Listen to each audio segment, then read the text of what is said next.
Бараме воспоставување на правна сигурност со кој ќе се овозможи остварување на евроатлантските интеграции на Македонија, рече козастапникот на Македонија во Хаг Никола Димитров. Во Хаг денеска заврши втората фаза од усната расправа по тужбата на Република Македонија против Грција пред Меѓународниот суд за правдата во врска со примената на времената спогодба подпишана меѓу двете земји во 1995 година.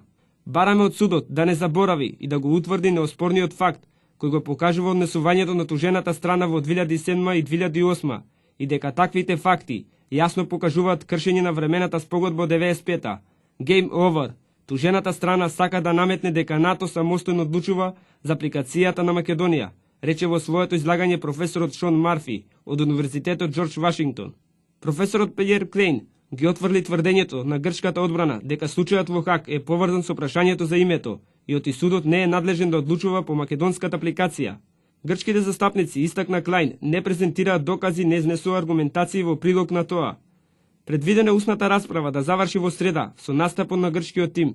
По ова судот ќе се повлече до донесување на конечната пресуда.